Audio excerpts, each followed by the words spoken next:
One person who was always anti-Diddy and was always speaking about Diddy as a problematic person was 50 Cent. He would do a lot of foul shit, like behind the scenes, he would do some foul shit, like.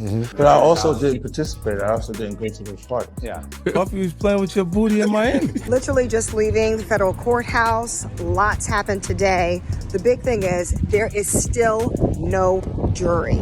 The moment 50 Cent walked into the courtroom, Diddy flinched. His jaw twitched, his fingers trembled, and for the first time in decades, the man known for keeping his cool lost it. It was day 3 of a trial that had already sent shockwaves through the entertainment world. The courtroom, packed with journalists, lawyers, and high-profile spectators, had been tense from the start. But everything shifted when 50 Cent made his unexpected entrance. Wearing a dark suit and an unreadable expression. Right? Yeah. I know He did it. you've been heavy on social media talking about it. But I also didn't participate. I also didn't go to those parties. You did? So I'm just not with all that freaky shit. Like all of the stuff that he's doing, I'm not into that type of stuff. I'm just a little more, maybe you could say basic or normal.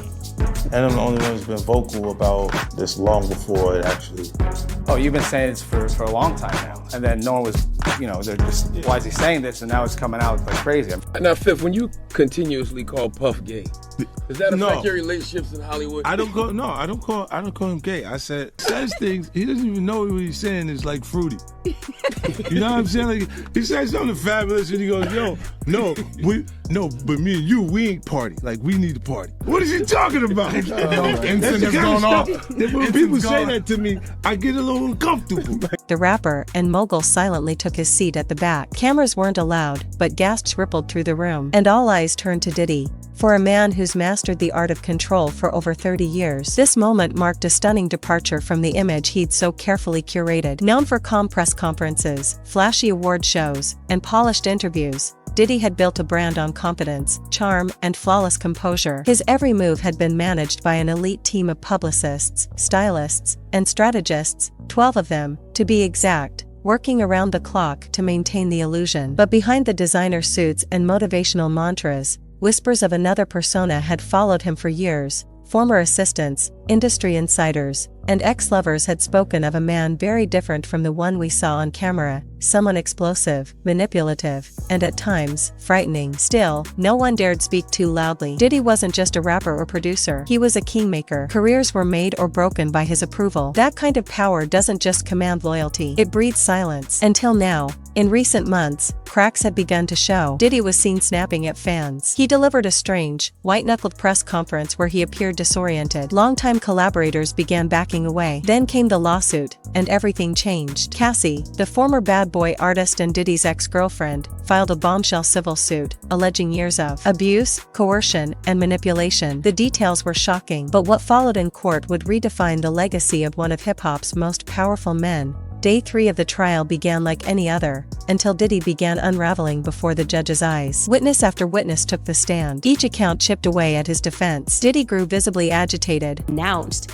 that he's created a docu-series on Netflix. I can't wait to see this. The other end of that, every person who has tried to speak out about this, who has tried to speak out about the industry, the type of people that are controlling the industry, the attacks that people face from the media if they try to speak out, is always the same. And an example of one such individual who went through those sorts of attacks is the actor Orlando Brown. Similarly, about Diddy. Take a listen.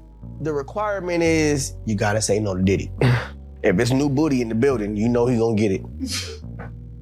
Don't take your girlfriend to a Diddy party. You can take the, but he won't you. Diddy, to me, is the fall guy. We are still seeing a major effort to protect the big names, just like with Jeffrey Epstein. You're so absolutely sure that these kinds of allegations that we've seen against him are true? I did feel uncomfortable with the way he would present the idea of going to these projects. To come party with me. Yeah. And then that swayed me away from it. But see, you didn't realize as much stuff was coming. Like when I seen today, it was allegations of 3 men that said he drugged them, and it's a long time, to be honest with you. Like when people don't remember being violated for 20 years, it makes me feel a little odd. What's happening with Puffy? I know you're not really tapped in, but what is it? The last thing I saw was like a guy there. He was like, yo, he like pushed me into the truck. It really hurt. And he sounded like he sounded. Muttering under his breath, interrupting his own legal team, and drawing a warning from the judge. His attorneys attempted damage control, but their client wasn't cooperating. Then came the moment no one saw coming. When 50 Cent entered the courtroom, the energy shifted. Their long-standing feud was public knowledge, full of diss tracks, jabs in interviews, and viral memes. But this wasn't a publicity stunt. What the world didn't know was that 50 Cent had been working quietly behind the scenes with Cassie's legal team for weeks. According to court documents later revealed, he had not only offered financial support for her case but had also helped uncover damning evidence that would change the course of the trial. During a brief court recess, 50 Cent's attorney addressed the judge and confirmed his client's intention to support Cassie's legal fund indefinitely. The statement wasn't just a financial declaration, it was a public show of force. Diddy reacted instantly, slamming his fist against the defense table. Do a lot of foul shit, like behind the scenes he would do some foul shit, like hating on, like doing things with people I done business with that he done business with. He would say shit that I was like, he said that to you? Right. I was like, yeah, so all right. You know what I'm saying? Like, you know, and niggas don't know what they like till they see somebody with it. So they want the girls after you're done with them and shit. Yeah, leftovers. Yeah. They take your leftovers. A lot of niggas have my leftovers. Not offended by what I was offended by. This is wow, they found Kendrick and Wifey. You know, that's obviously doing shopping. They got the same outfit. Yeah, and it's wore true. it in public. Yeah, that's a nice shirt. That's a nice shirt. All right, so when he said the shopping line in real life, what did you say? I said, let me get away from him. Because it was like, he was like, yo, you hot now. Now we gotta hang out now. Like, you know, like hang out.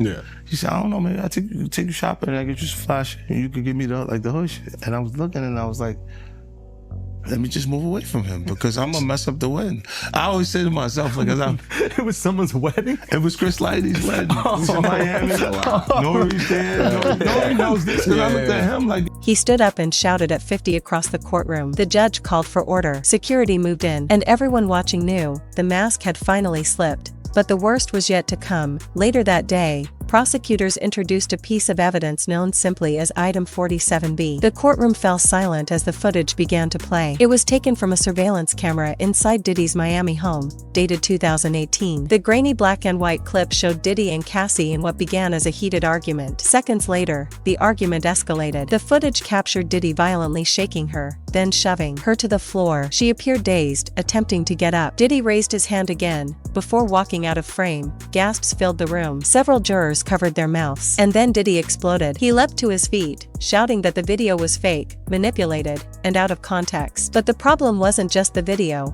It was that Diddy had previously testified under oath that no such footage existed and that he had never physically harmed Cassie. His lie was now playing in front of a judge, a jury, and a courtroom full of stunned observers. He had to be physically restrained by his legal team. The judge refused to recess. The trial would continue. The fallout was swift and public. Within hours, celebrities began distancing themselves. Usher and Mary J. Blige, longtime collaborators, unfollowed Diddy on social media. Justin Bieber deleted multiple photos of the two together. The Weeknd posted a cryptic tweet that simply read, "Darkness always comes to light." Calling this out? I look like I've been the crazy guy for a long time. They said you're a hater. They said you're crazy. You do this, and now everybody's complaining. My ass is hurting. There's all this shit that's coming. 50, you can't make jokes about it. No. The internet might come for you, bro. All I'm saying is, might come for you. You see it now. All of these complaints. People were damned. They were and pillaged. This was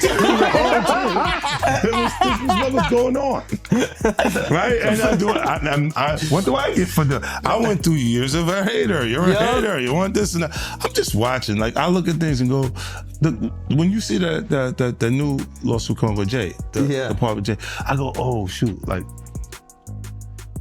Then I think about it, I go, that had to be there. So when I was saying that he was missing, like that, look, you know, so like if you say, I have this thing where I'm conflicted when it takes you 20 years to remember something happened to you.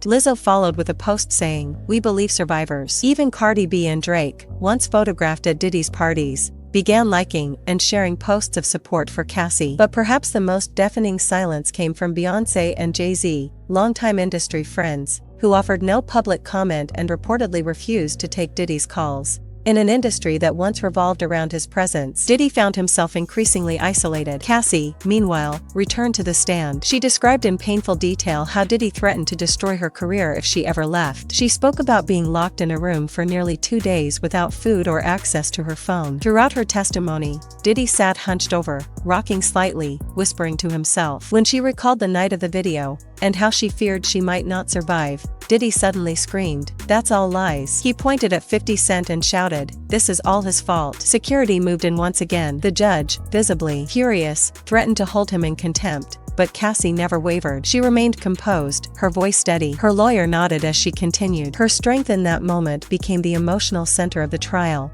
and the moment the public tide fully turned in her favor. Behind the scenes, Diddy's legal team scrambled. Their original defense, the image of a calm, misunderstood businessman, had collapsed. In a last-ditch effort, they filed for mistrial, claiming 50 Cent's presence had tainted the jury's perception. The judge denied the motion. They pivoted to a new strategy, reframing Diddy as passionate, not dangerous, flawed, but not criminal. But it was too late. Public opinion had shifted, and prosecutors hinted that more witnesses were preparing to come forward. For decades, Diddy represented untouchable power in music. He shaped the careers of megastars, launched billion-dollar brands, and commanded fear and respect in equal measure. But the trial wasn't just about him. It became a symbol of something bigger, a reckoning in an industry that had too long protected powerful men while silencing their victims. In the wake of the courtroom chaos, more lawsuits have been rumored. Record labels have begun reviewing past contracts. Corporate sponsors are pulling back. And other celebrities, some who once depended on Diddy's approval, are now speaking out. Not in defense of him, but in support of those he allegedly hurt. So now, the question isn't whether Diddy's empire will fall, it's how many more will come down with it.